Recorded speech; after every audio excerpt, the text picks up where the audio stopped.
بسم اللہ الرحمن الرحیم۔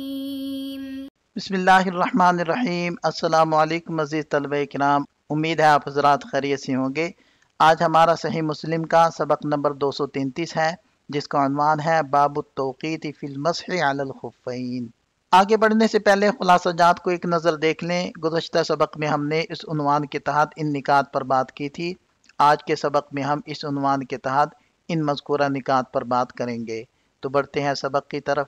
وبه قال وحدثنا اسحاق بن ابراهيم الحنظلي قال اخبرنا عبد الرزاق قال اخبرنا الثوري عن عمرو بن قيس الملائي عن الحكم بن عتيبة عن القاسم بن مخيمرة عن شريح بن هانئ قال اتيت عائشة رضي الله عنها اسألها عن المسح على الخفين فقالت عليك بابن ابي طالب فسله فإنه كان يسافر مع رسول الله صلى الله عليه وسلم فسألناه فقال جعل رسول الله صلى الله عليه وسلم 3 أيام ولياليهن للمسافر ويوما وليلة للمقيم قال وكان سفيان إذا ذكر عمرا أثنى عليه۔ حضرت شریح بن ہانی رضی اللہ عنہ فرماتے ہیں کہ میں حضرت عائشہ رضی اللہ عنہ کے پاس آیا ان سے مسح علی الخفین کے بارے میں دریافت کرنے کے لیے۔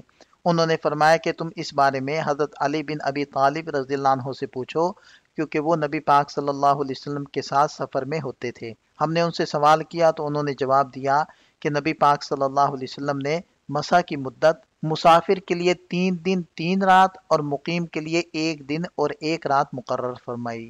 اس اسناد کے رجال 8 ہیں۔ پہلے ہیں عبد الرزاق بن حمام بن نافع الحميري ثقۃ حافظ۔ دوسرے ہیں الثوری جن کا نام ہے سفیان بن سعید ابو عبداللہ الکوفی۔ تیسرے ہیں عمرو بن قیس الملائی ابو عبداللہ الکوفی ثقۃ متقن عابد۔ چوتھے ہیں القاسم بن مخیمرہ ثقۃ فاضل۔ پانچویں ہیں شریح بن ہانی بن یزید الحارثی ثقۃ مخضرم۔ اور چھٹے ہیں حضرت علی بن ابی طالب بن عبد المطلب بن ہاشم الہاشمی رضی اللہ عنہ خلیفہ راشد ہیں۔ 40 ہجری کے اندر ان کی وفات ہوئی 63 سال کی عمر میں، اور بقیہ حضرات کا تذکرہ سابقہ باب میں ہو چکا ہے۔ یہاں اس اسناد کے لطائف کو ذکر کیا جا رہا ہے۔ پہلا نقطہ یہ ہے کہ یہ امام مسلم رحمۃ اللہ علیہ کی سمانیات میں سے ہے، اور اس میں تحدیث، اخبار، عنعنہ تمام صیغے موجود ہیں، اور اس میں حضرت ثوری رحمہ اللہ سے کوفی راویوں کا تسلسل ہے، اور اس میں 3 تابعین ہیں جو ایک دوسرے سے روایت کر رہے ہیں، اور تینوں حضرات کا یہاں تذکرہ موجود ہے۔ اور اس میں جو صحابی راوی ہیں حضرت علی ابن ابی طالب رضی اللہ عنہ، ان کے بہت سارے مناقب ہیں۔ وہ نبی پاک صلی اللہ علیہ وسلم کے چچا زاد ہیں۔ حضرت فاطمہ الزہرا رضی اللہ عنہ ان کے نکاح میں تھیں۔ سابقین اولین میں سے یہ ایک ہیں، بلکہ سب سے پہلے یہی اسلام لائے۔ اور وہ 10 حضرات جن کو جنت کی خوشخبری ایک ہی محفل میں دی گئی ان میں سے ایک ہیں۔ خلفۂ راشدین 4 میں سے ایک ہیں، اور جس دن انہوں نے وفات پائی اس دن اہل سنت والجماع کے اجماع کے مطابق یہ سب سے افضل انسان تھے۔ اس عبارت سے پتہ چلتا ہے کہ جب کسی عالم، استاد یا مفتی سے کوئی مسئلہ پوچھا جائے اور وہ جانتا ہو کہ اس موضوع پر کسی اور بڑے عالم کا زیادہ علم ہے، تو بہتر ہے کہ سوال کرنے والے کو اس کی طرف رہنمائی کرے۔ اگر خود نہ جانتا ہو تو صاف کہہ دے کہ فلاں سے پوچھو۔ اسے علمی دیانت اور طلبہ کی صحیح رہنمائی کا اصول سامنے آتا ہے۔ اسی واقعے میں حضرت عائشہ رضی اللہ عنہ نے حضرت علی رضی اللہ عنہ کا ذکر خیر کیا اور ان کی فضیلت کو بیان کیا، کیونکہ اس مسئلے میں ان کا علم زیادہ تھا۔ یہ بات اس غلط فہمی کو بھی دور کرتی ہے کہ حضرت عائشہ رضی اللہ عنہ حضرت علی رضی اللہ عنہ کا نام لینے سے احتراز کرتی تھیں، حالانکہ حقیقت یہ ہے کہ ضرورت کے وقت انہوں نے ان کا نام لیا اور ان کی طرف رجوع کرنے کی ہدایت دی۔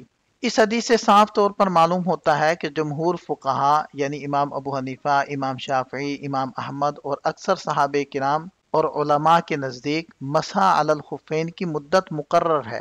مسافر کے لیے 3 دن اور 3 راتیں، مقیم کے لیے 1 دن اور 1 رات۔ امام مالک رحمہ اللہ کے نزدیک مشہور قول یہ ہے کہ مسح کے لیے کوئی وقت مقرر نہیں، یعنی جب تک چاہے مسح کیا جا سکتا ہے۔ امام شافعی رحمہ اللہ کا ایک قدیم قول بھی اسی طرح کا ہے، لیکن وہ ضعیف سمجھا جاتا ہے۔ شیخ ابو بکر رازی رحمہ اللہ نے وضاحت کی ہے کہ چونکہ مسح علی الخفین کا حکم احادیث سے ثابت ہے، اسی طرح اس کی مدت بھی انہی احادیث سے ثابت ہے۔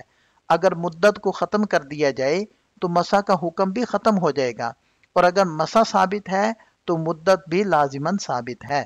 اس قول کی مخالفت میں جو حضرات ہیں وہ یہ کہتے ہیں کہ حضرت عمر فاروق رضی اللہ عنہ کے ایک قول سے یہ استدلال کیا جا سکتا ہے کہ انہوں نے حضرت عقبہ ابن عامر رضی اللہ عنہ کو ایک جمعے سے دوسرے جمعے تک مسح کرنے کا کہا۔ اسی طرح حضرت حسن بصری رحمہ اللہ سے روایت ہے کہ صحابہ کرام سفر میں مسح کرتے اور مدت مقرر نہ کرتے، لیکن اس کے جواب میں یہ بھی روایت ہے کہ حضرت عمر رضی اللہ عنہ نے اپنے بیٹے حضرت عبداللہ کو سمجھایا کہ تمہارے چچا یعنی حضرت سعد تم سے زیادہ فقیہ ہیں، مسافر کے لیے 3 دن اور 3 راتیں اور مقیم کے لیے 1 دن اور 1 رات مقرر ہے۔ اس قول کے مخالفین نے حضرت عمر رضی اللہ عنہ کے ایک قول سے استدلال کیا ہے کہ انہوں نے حضرت عقبہ ابن عامر رضی اللہ عنہ کو ایک جمعے سے دوسرے جمعے تک مسح کرنے پر یہ فرمایا کہ تم نے سنت پر عمل کیا، لہذا یہ بات ثابت ہو گئی کہ حضرت عمر فاروق رضی اللہ عنہ سے صریح طور پر مسافر اور مقیم کے لیے مسح کی مدت ثابت ہے۔ جب حضرت عمر رضی اللہ عنہ نے حضرت عقبہ ابن عامر رضی اللہ عنہ سے کہا کہ تم نے سنت پر عمل کیا، حالانکہ انہوں نے ایک جمعے سے دوسرے جمعے تک مسح کیا تھا، تو اس کا مطلب یہ نہیں کہ انہوں نے پورے ہفتے بلا وقفہ مسح کیا، بلکہ مراد یہ ہے کہ انہوں نے مسح اسی طریقے سے کیا جو شریعت نے مقرر کیا ہے۔ جیسے کوئی کہے کہ میں نے مہینے بھر مسح کیا، تو اس کا مطلب یہ ہوتا ہے کہ اس نے بار بار ضرورت کے وقت مقررہ مدت کے مطابق مسح کیا، نہ کہ مسلسل مہینے بھر بغیر قاعدے کے۔ اسی طرح جمعہ بھر مسح کیا، اس کا مطلب ہے کہ انہوں نے مسح ان اوقات میں کیا جن میں مسح جائز تھا۔ اسی طرح حضرت حسن بصری رحمہ اللہ کا قول ہے کہ صحابہ کرام سفر میں مدت مقرر نہیں کرتے تھے، تو اس کا مطلب یہ نہیں کہ وہ 3 دن سے زیادہ مسح کرتے تھے، بلکہ مراد یہ ہے کہ وہ کبھی 2 دن یا 3 دن کے اندر ہی موزہ اتار دیتے اور ہمیشہ 3 دن پورے نہیں کرتے تھے۔ اس لیے یہ بات اس پر دلیل نہیں کہ وہ مقررہ مدت سے زیادہ مسح کرتے تھے۔ بعض روایات میں یہ الفاظ آئے ہیں کہ اگر ہم مزید اجازت مانگتے تو آپ علیہ السلام زیادہ دنوں کی اجازت دے دیتے، یا یہ کہ آپ علیہ السلام نے فرمایا جتنا چاہو مسح کرو، اور ایک روایت میں 7 دن تک کا ذکر بھی آیا ہے۔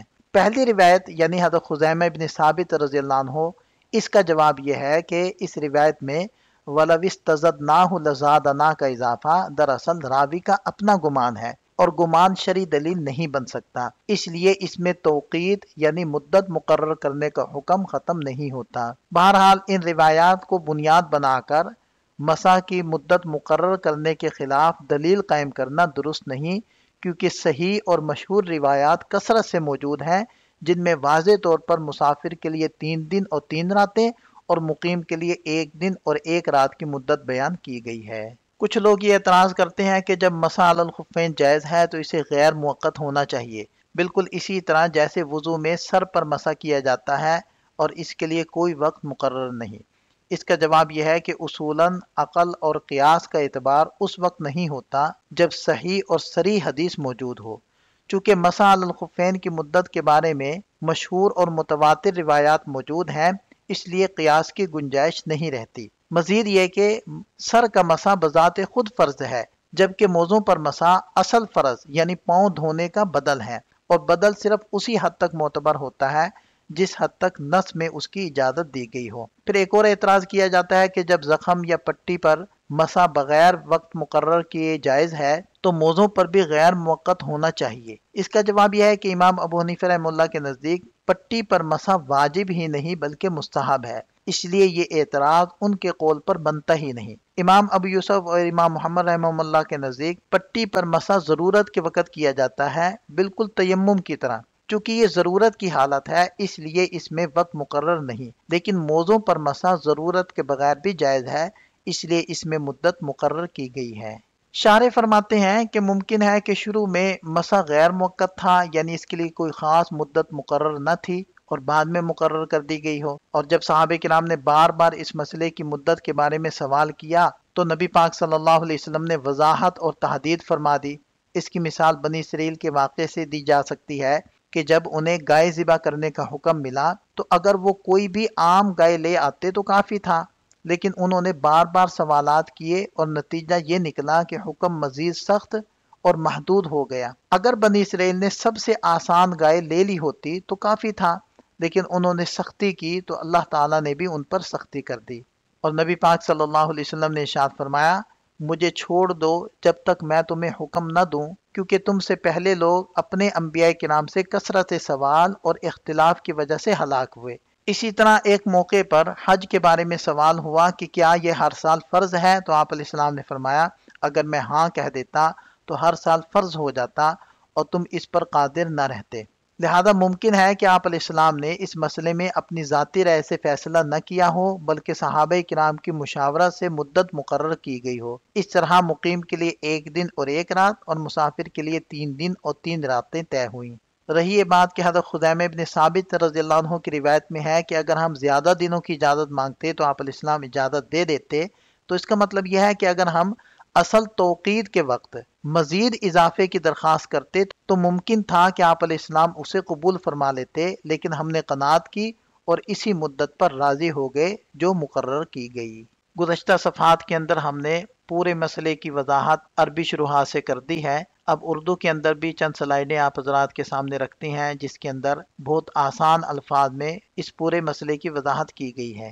یہاں فقہا کا اختلاف مختصر الفاظ میں ذکر کیا گیا ہے، یہاں فریقین کے دلائل ذکر کیے گئے ہیں، اور یہاں دلائل کا تجزیہ ہے۔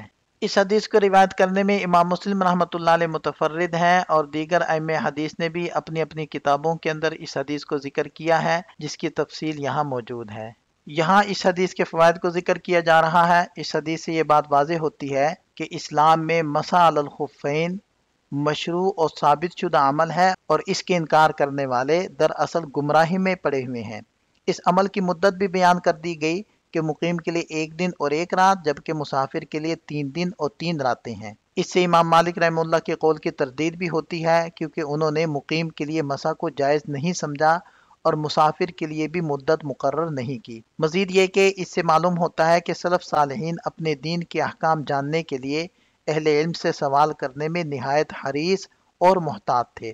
اسی طرح یہ بھی ثابت ہوا کہ اگر عورتیں علم رکھتی ہوں تو مردوں کی موجودگی میں بھی ان سے مسائل پوچھے جا سکتے ہیں۔ اسی طرح یہ فائدہ بھی حاصل ہوتا ہے کہ سلف صالحین فتویٰ دینے میں نہایت محتاط اور متورع تھے، اور بلا ضرورت اپنی رائے پیش کرنے کے بجائے اگر کسی کو اپنے سے زیادہ عالم پاتے تو سائل کو اسی کی طرف رہنمائی کرتے تاکہ دین کی نصیحت اور خیرخواہی کا حق ادا ہو، جیسا کہ حدیث میں آیا کہ ہے دین النصیحہ۔ اسی طرح سیدنا علی رضی اللہ عنہ کی شان یہ تھی کہ انہوں نے نبی پاک صلی اللہ علیہ وسلم کی سنت کو محفوظ رکھا اور امت کو ان سے فائدہ پہنچایا۔ مزید یہ کہ سیدہ عائشہ صدیقہ رضی اللہ عنہ کی دیانت داری اس واقعے سے ظاہر ہوتی ہے کہ انہوں نے حضرت علی رضی اللہ عنہ کے علم و فضل کا اعتراف کیا اور سائل کو ان سے استفادہ کرنے کی طرف رہنمائی کی۔ یہ طرز عمل تمام صحابہ کرام کی دینداری اور باہمی اعتراف فضل کی روشن مثال ہے۔ وبه قال وحدثنا اسحاق قال اخبرنا زكريا ابن عدي عن عبيد الله بن عمرو عن زيد بن ابي انيسة عن الحكم بهذا الاسناد مثله۔ اس اسناد کے رجال 5 ہیں۔ پہلے ہیں زکریا بن عدی بن الصلت التیمی، دوسرے ہیں عبید اللہ بن عمرو، تیسرے ہیں زید بن ابی انیسہ، اور اسحاق اور حکم، ان دونوں حضرات کا تذکرہ صاحب کا سند میں ہو چکا ہے۔ وبه قال وحدثني زهير بن حرب قال حدثنا ابو معاوية عن الأعمش عن الحكم عن القاسم بن مخيمرة عن شريح بن هانئ قال سألت عائشة رضي الله عنها عن المسح فقالت ائت عليا فإنه أعلم بذلك مني، فأتيت عليا رضي الله عنه فذكر عن النبي صلى الله عليه وسلم بمثله۔